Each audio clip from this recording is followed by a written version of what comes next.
O chefe Henrique Fogaça se tornou mais uma vez o foco de uma polêmica na internet. O chefe, que também participa do programa MasterChef, ele publicou um vídeo no qual ele jogou uma teoria conspiratória, que é bastante conhecida na verdade, né, que muitos bolsonaristas e olavistas propagam por aí. E depois disso, quando as pessoas assistiram o Fogaça falando isso, elas se horrorizaram e começaram a compartilhar o vídeo do Fogaça criticando o chefe. Vamos assistir primeiro ao vídeo do Fogaça falando sobre o coronavírus e a pandemia. Então assistam. O que vocês acham?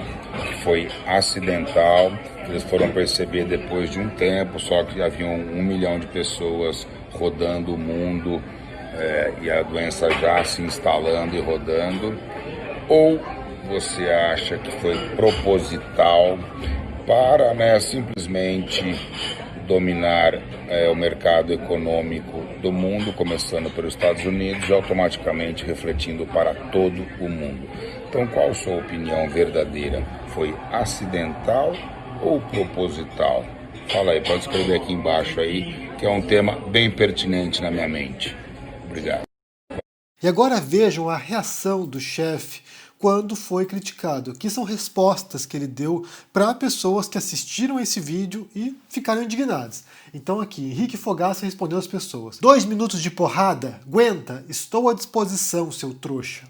Depois, o dia que conseguir fazer metade do que faço, você me chama, trouxa. Outra resposta: votei nulo, seu trouxa, que possivelmente também em referência a alguém que deve ter chamado ele de bolsonarista. Outra resposta: fala, trouxa cego, abre os olhos. Outra resposta: feia que nem o cão, Deus é mais. E prossegue, né? Outra resposta: tem cara de anta mesmo, saiu de burra e foi pra anta. E uma última resposta aqui que foi printada: fala, vaca, quer grama? Tem um monte aí. Bem, quem conhece um pouco o Fogaça sabe que ele quer pagar, né, de rebeldão, de pessoa lá revoltado, que é grosseiro mesmo. Se vocês se lembrarem, tempos atrás, ele entrou numa outra polêmica porque ele foi no Vaticano e tirou uma foto com 2 freiras e ele com a camiseta de 2 freiras se beijando, e isso gerou uma polêmica e ele teve que se retratar, pedir desculpas depois. Mas esse caso em particular aqui, ele não apenas não se retratou, como ele foi xingar as pessoas que ficaram revoltadas com uma personalidade da mídia, né, uma personalidade conhecida da televisão, propagando uma teoria conspiratória. Tem um ponto que ele fala que ele votou nulo, seu trouxa. Eu não sabia se o Fogaça era bolsonarista ou não. Fui pesquisar e encontrei aqui uma entrevista que ele deu. Isso aqui foi em 2019, comecinho do mandato do Bolsonaro, e ele diz o seguinte aqui: há muita gente dividida por causa da política. Agora temos como presidente Jair Bolsonaro, que muita gente não gostava. Eu, pelo contrário, creio que ele fará uma grande diferença em nosso país. O Brasil é muito violento. A violência está em cada esquina por falta de educação e saúde. Ele quer evitar que bandidos matem gente de bem. Os cidadãos de bem vivem encurralados com medo. O que mata gente não são armas, são bandidos. Eu não estimulo a violência. Só me defendo e pratico tiro. E aqui tinha uma outra polêmica também, que ele apareceu com uma arma, tirando foto. Então, assim, mesmo se ele votou nulo, o discurso dele parece muito também com o discurso dos tais cidadãos de bem, a tradicional família brasileira. Eu não vou falar muito sobre o Fogaça, porque, de fato, o que ele faz aqui é revoltante. Você vê uma pessoa propagando uma teoria conspiratória como essa, né? Não é o único que faz isso. Basta a gente pensar, por exemplo, aqui que eu mencionei dias atrás, Elba Ramalho, uma cantora famosíssima no Brasil, que vem com um papo muito parecido, na verdade, né, da China, que a China criou esse vírus para poder matar os cristãos, os comunistas tomarem controle. Muito parecido, na verdade, e isso está reproduzindo, né, isso está replicando teorias conspiratórias que circulam nos grupos do WhatsApp, que estão aí na boca dos bolsonaristas, a questão da vacina, como eu tive mais cedo hoje também. Então, é um tipo de retórica que muitas vezes parte de grupos fanatizados, extremistas, e vai aos poucos atingindo outras pessoas que simplesmente vão repercutindo no que elas ouviram em algum lugar. Eu não sei até que ponto que Fogaça é ou não alguém muito alinhado com esses grupos fanatizados, mas certamente está reproduzindo aqui essas noções totalmente equivocadas e bastante complicadas. Basta pensar no ator famoso Woody Harrelson, que fez Zombieland, por exemplo, né, um ator hollywoodiano bastante conhecido, que estava propagando tempos atrás aí que as torres de 5G afetariam o sistema imunológico das pessoas e ajudariam a propagar a pandemia, né, a propagar o coronavírus. Ou seja, você tem esse tipo de pessoa famosa ou anônima que estão compartilhando isso. O que eu quero falar com vocês hoje, na verdade, é mais sobre o ceticismo, que é uma postura filosófica histórica, né, tradicional. Inclusive aqui recomendo que vocês leiam, isso aqui é uma edição inglesa, grego e inglês, que é a obra do Sexto Empírico, Esboços do Pirronismo. E aqui é a primeira codificação do que seria o ceticismo filosófico, porque o ceticismo, ele não é, ao contrário do que fazem essas pessoas, né, duvidar da versão oficial e acreditar numa sandice, num delírio, numa teoria conspiratória, mas assim, um método de investigação. Nesse livro aqui do David Runciman, que se chama Como a Democracia Chega ao Fim, ele fala um pouco sobre as teorias conspiratórias, né, como elas surgem, como elas afetam os sistemas políticos. O que o Runciman defende é que teorias conspiratórias surgem em sistemas ou instituições que estão em declínio ou que estão com problemas. Então, assim, você tem uma população que observa as instituições políticas ou científicas ou acadêmicas ou a imprensa. Aparentemente, essas instituições estão fracassando. Então, a população insatisfeita começa a conceber, começa a elaborar uma série de suspeitas sobre o sistema, e isso passa, em muitos casos, por teorias conspiratórias. Então, por exemplo, a gente tem um mundo agora extremamente polarizado, que retorna um tipo de polarização que havia na Guerra Fria, que foi um período com muitas teorias conspiratórias também.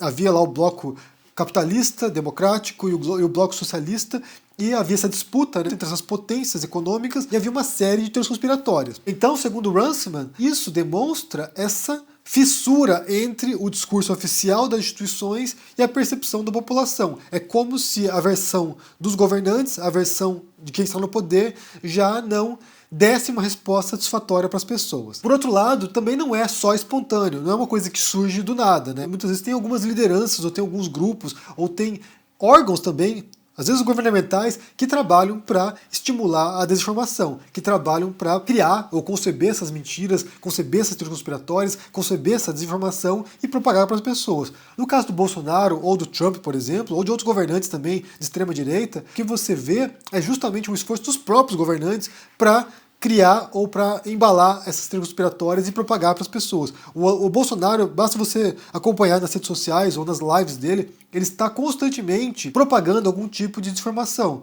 O Olavo de Carvalho, que é o guru do presidente, é alguém que está constantemente pegando teoria conspiratória norte-americana e importando para o Brasil. Se vocês lerem esse livro aqui, do Meteoro Brasil, Tudo que você precisou desaprender para virar um idiota, eles estão basicamente aqui nesse livro desmentindo uma série de teorias conspiratórias olavistas. Esse livro é uma resposta ao Olavo de Carvalho, né? Então, se você tem o livro do Olavo de Carvalho, é o mínimo que você precisa saber para não ser um idiota, e aqui o Meteoro dá uma resposta mostrando quais são as teorias conspiratórias que eles propagam, qual é a origem delas e por que elas são falsas. O fato é que é impossível refutar uma teoria conspiratória. Elas estão em constante transformação. Você vai lá e mostra um ponto falho da teoria conspiratória, os teóricos da conspiração, eles vão alterar a teoria conspiratória, eles vão fazer um recuo e vão modificar algum elemento e vão continuar propagando aquela mentira. Ou, por exemplo, a resposta que você dá faz parte da própria conspiração. Então, se você vai e responde, olha só, tem aqui os dados comprovados que isso aqui é uma mentira. Eles vão falar, mas esses dados aqui são da ONU, e a ONU é uma instituição globalista. Ou esses dados aqui são da instituição tal, e essa universidade ela é financiada pelo George Soros. Ou seja, sempre é um modo para contornar a resposta e continuar propagando teoria conspiratória. No caso da China agora, né, como o vídeo ali do Fogaça, ele jogando a ideia, né? Na verdade ele está propagando uma teoria conspiratória, ele jogando a ideia, será que foi um acidente ou será que foi proposital? O que ele está falando é que foi proposital, que ele pessoalmente acredita que foi proposital, mas nesse caso em particular não há evidências que você possa mostrar de que foi acidental para desmentir ou para convencer a pessoa de que aquilo ali não é realidade, de que aquilo ali não é verdade. Porque justamente há essa ruptura, há essa quebra de credibilidade. O governo chinês não tem credibilidade em grupos extremistas de direita, então qualquer coisa que vier que possa eventualmente estar defendendo o governo chinês ou a incapacidade do governo chinês de controlar um vírus, por exemplo, né, porque foi o que aconteceu, a ineficácia da burocracia chinesa e a tentativa deles de sufocar também a notícia, esse fato em particular não serve como explicação para as pessoas. Eles querem acreditar que é proposital, eles querem acreditar que há algum tipo de controle populacional, eles querem acreditar que o Bill Gates tem a ver com isso. Ou seja, é uma tentativa de achar que todo mundo no poder é suspeito, todo mundo no poder quer destruir os outros, todo mundo no poder tem intenções maquiavélicas por trás. Então, esse é o propósito. Voltando ao ceticismo, como eu disse, o ceticismo não é você desconfiar apenas, pelo menos, da versão oficial. Não é você achar, por exemplo, a NASA mente para mim, a Terra não é redonda, a Terra é plana. Isso não é ceticismo. Isso é você desacreditar uma versão oficial, muitas vezes comprovada cientificamente, é você não acreditar nisso e você acreditar numa maluquice. É você acreditar numa outra versão que muitas vezes não tem nenhum contato com a realidade. Isso não é ceticismo. Vale lembrar que o conservadorismo clássico, há muitos pensadores que são céticos ou que partem de uma tradição cética. O ceticismo é um método filosófico, como eu disse. Então, por exemplo, o David Hume, grande pensador britânico e conservador, ele é um expoente do ceticismo científico. E esse tipo de ceticismo, o que ele faz, né, por exemplo, quando você pensa no Descartes também, né, no discurso do método ou nas meditações metafísicas, o que esse ceticismo faz é você se pôr numa posição de observador, analisando as diferentes teorias, analisando as diferentes posturas, os diferentes discursos, e se você não tiver uma resposta satisfatória, que te pareça convincente e que pareça trazer os elementos necessários para você ser convencido, você se põe na posição de continuar investigando. Eu vou suspender meu juízo, eu não vou dar uma resposta sobre isso, eu não sei a resposta, e eu vou continuar investigando. Então, nesse tipo de confronto que faz o Fogaça, né? Foi acidental ou foi proposital? Se você não tem resposta, se você não sabe qual é a resposta, se você não acredita na versão oficial e você não sabe se a versão não oficial é a real, a postura cética é aquela que você, não sei. Eu não sei se foi uma coisa ou outra, então eu não posso emitir nenhum julgamento, muito menos ficar cavando aqui o pênalti para que a pessoa acredite na outra versão. Se eu não sei dizer se a Terra é redonda ou não, eu não vou aqui defender que a Terra é plana. Se eu não sei dizer se certa teoria filosófica é verdadeira ou falsa, isso não quer dizer que eu seja obrigado a acreditar em outra teoria. Eu posso simplesmente suspender o juízo aqui e suspender o juízo aqui também. Se eu não sei se o discurso oficial é real ou não, eu suspendo o juízo. E eu espero ou investigo até que surja novas evidências. Isso é o ceticismo. Nesse mundo de descrença das instituições, nesse mundo de polarização, essa postura não é adotada, ou raramente adotada. Mesmo quem se diz conservador no Brasil hoje, ou nos Estados Unidos, essas pessoas raramente adotam o ceticismo clássico dos conservadores britânicos do século XVII, por exemplo. O que eles adotam é justamente isso, abandonar a resposta na vacina e abraçar a cloroquina. Em vez de abandonar a resposta de que o coronavírus surgiu de uma mutação na China e foi um acidente, e abraçar que foi um projeto do Partido Comunista Chinês para controlar a população do planeta, ou para dominar os países capitalistas, ou para destruir os cristãos. Essa postura não apenas não é cética, como ela é anticética, é dogmática. É de você comprar algum pacote como se fosse resposta, comprar como se fosse a solução para sua falta de confiança nas instituições tradicionais, ou seja, nos governos, na imprensa, na universidade, nos cientistas. Você não acredita nisso porque você acha que isso aqui é enviesado e você acredita num bando de doido com um chapéu de alumínio falando maluquices. E é importante insistir como o método cético é crucial para a ciência. Porque quando você compra uma resposta fechada, como se fosse definitiva, você se torna, como eu disse, um dogmático. Se você questiona isso, você pode investigar aquela resposta e, eventualmente, constatar que ela é verdadeira, portanto, você duvidou, confirmou e de fato é a resposta, ou você pode contestar e buscar novas evidências e descobrir que é uma outra resposta. A ciência procede desse modo. A ciência, ela não compra nada como se fosse fechado. Ela não compra nada como se fosse uma resposta definitiva, embora haja teorias que sejam muito mais sólidas do que outras. Teorias científicas, né? Então, por exemplo, alguém vai dar uma resposta que a pedra cai porque, como diria Aristóteles, né? A pedra cai porque é da natureza da pedra cair. E daí vem o cientista e analisa aquilo ali e diz, não é isso. A pedra cai por outras razões, por razões físicas, por causa da gravidade, são outras questões.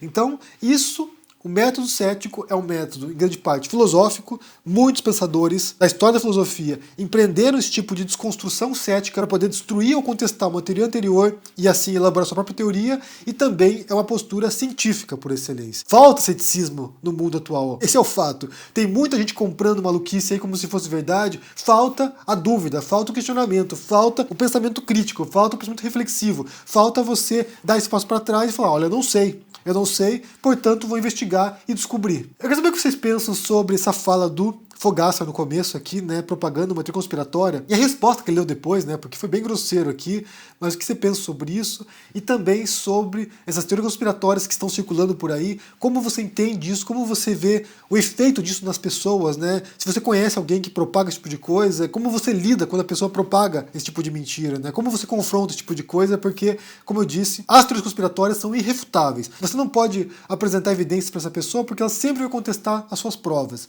Me digam o que vocês pensam aí no comentário, deixa o joinha, se inscreva aqui no canal, se torne um membro ou um apoiador para dar uma força.